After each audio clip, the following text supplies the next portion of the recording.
Hello friends, कैसे हैं आप सब। मैं प्रिंसेस कट ब्लाउज़ की ड्राफ्टिंग कर रही हूँ।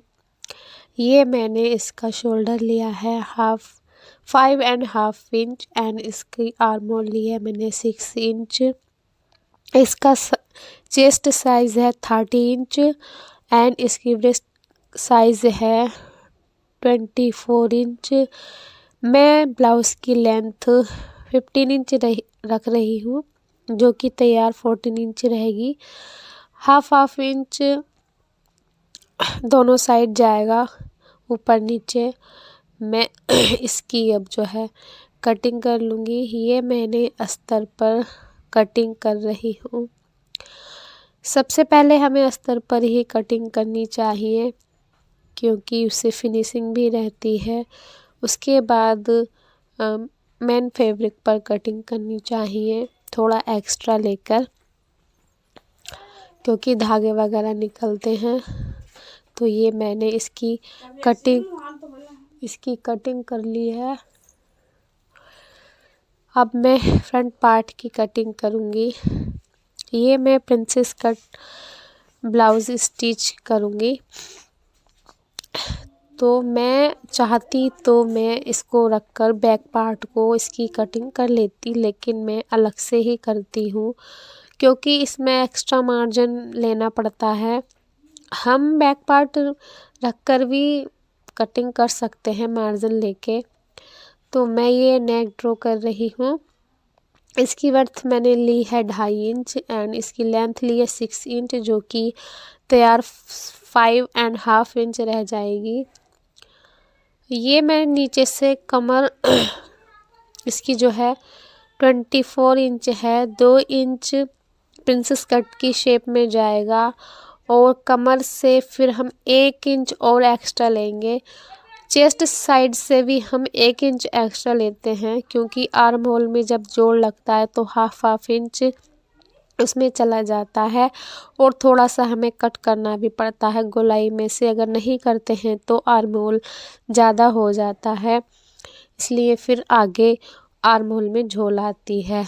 जो 2 इंच का हम निशान लगाते हैं वो 1 इंच स्ट्रेट रहने देते हैं, फिर इसमें गोलाई शेप दे देते हैं हल्के हाथ से, जो कि आर्म होल में आके मिल जाती है। ये बहुत ही वैसे इजी तरीका है, मेरा मेथड तो यही रहता है।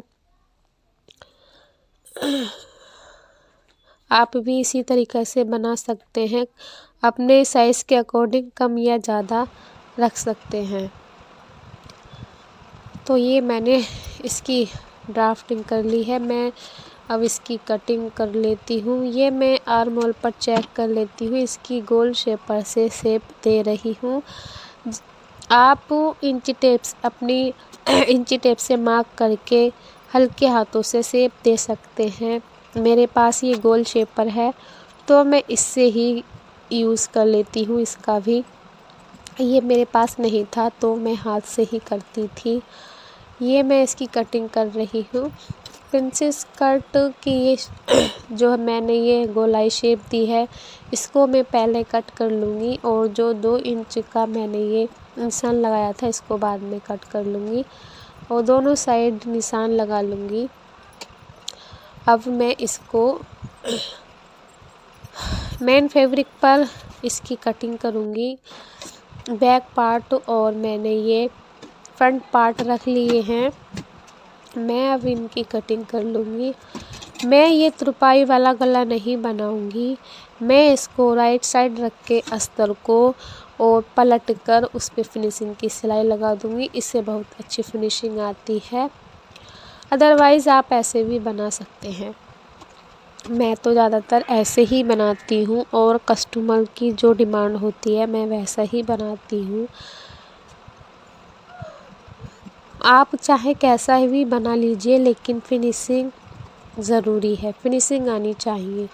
आप चाहे कैसा भी बना सकते हैं। ये मैंने इसकी कटिंग कर ली है, बीच में से मैं ये कटिंग कर रही हूँ। ये मैं इसका नेक कटिंग कर रही हूँ मेन फैब्रिक पर। तो ये मैं पिन अप कर लेती हूँ, तो इससे क्या है कि एक ही रहता है। अब मैं इसकी जो है कटिंग कर ली है, मैं सिलाई पर बैठ गई हूँ। ये मैंने सीधी साइड रखकर अस्तर को अब मैं इसकी सिलाई कर दूँगी। इसकी सिलाई होने के बाद ये छोटे छोटे कट लगा लिए हैं और मैं इसको फिर पलट के फिनिशिंग की सिलाई भी लगा दूँगी। इससे बहुत अच्छी फिनिशिंग आती है। किनारे से आप फिनिशिंग की सिलाई लगाइएगा। ऐसे ही मैं बैक पार्ट पर सीधी साइड रखकर और छोटे छोटे कट लगाकर पलटकर इसको फिनिशिंग की सिलाई लगा दो, अच्छी फिनिशिंग आती है। तो मैंने जो है ये पलट दिया है, पलट के इस पर ये फिनिशिंग की सिलाई लगा रही हूँ। राउंड शेप में जहाँ ये राउंड आ जाता है वहाँ हल्के हाथ से घुमाव देकर सिलाई करनी चाहिए। इससे बहुत अच्छी फिनिशिंग आती है, और नहीं तो फैल जाता है, शेप पता नहीं चलता। तो ये सिलाई हो गई है फिनिशिंग की। अब मैं अस्तर पर सिलाई लगा लूँगी, अस्तर को अटैच कर लूँगी ऑल राउंडर।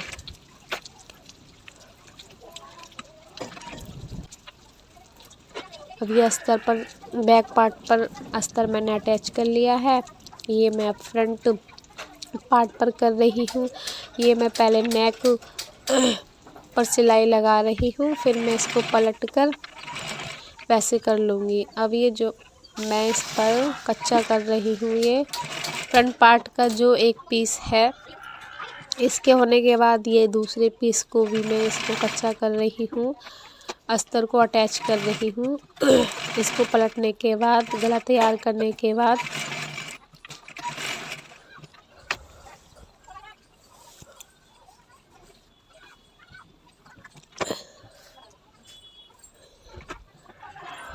फ्रेंड्स, ये मेरी थर्ड वीडियो है। मुझे एडिटिंग करने में बड़ी दिक्कत होती है, तो आप कमेंट बॉक्स में बताइएगा कि मैं कहाँ गलतियाँ करती हूँ, मुझे क्या सुधारना चाहिए। ये मैं स्लीव्स स्टिच कर रही हूँ। मैंने इसका ये पफ वाली स्लीव्स बना रही हूँ। ये पफ वाली स्लीव्स मैंने इसमें प्लेट्स डाल ली हैं। बॉर्डर वाली पट्टी मैं अलग से लगाऊंगी। मैंने जो ये मेरी 10.5 इंच की फुल लेंथ है स्लीव्स की, तो मैंने ये आड़ा जो मेरा बॉर्डर था वो मैंने अलग से अटैच किया है। बाकी जो कपड़ा था उसमें मैंने प्लेट्स डाली हैं।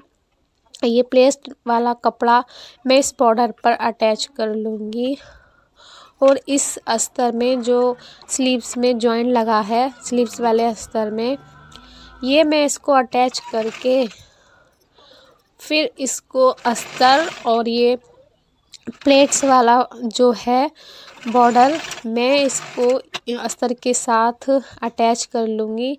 देखिए इस तरीके से।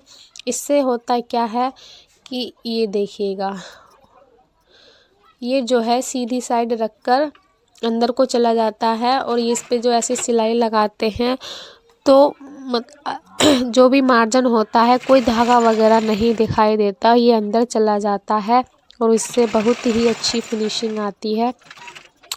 इसे सिलने के बाद आप इसे पलट लीजिए, तो जो भी मार्जिन अभी दिखाई दे रहा था उसके बाद वो नहीं दिखाई देगा। देखिए कितनी अच्छी फिनिशिंग आई है। तो आप भी ऐसे लगा सकते हैं। ये सिलने के बाद मैं इसमें फिनिशिंग की सिलाई लगा दूंगी आस्तीन पर। तो जो है मेरा ये स्लीव्स बिल्कुल रेडी हो गई है। आप भी ऐसे ही लगा सकते हैं। अब मैं इस एक स्लीव्स मैंने ब्लाउज़ में अटैच कर ली है, दूसरी मैं अब अटैच करूँगी।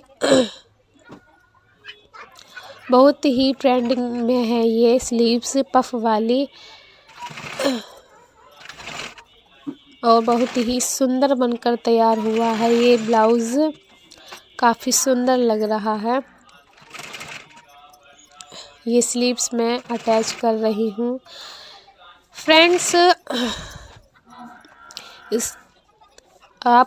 मैं फिर से यही आपसे कहती हूँ कि जो भी मैं गलती कर रही हूँ कमेंट बॉक्स में बताइएगा। तो यह है इसका फाइनल लुक।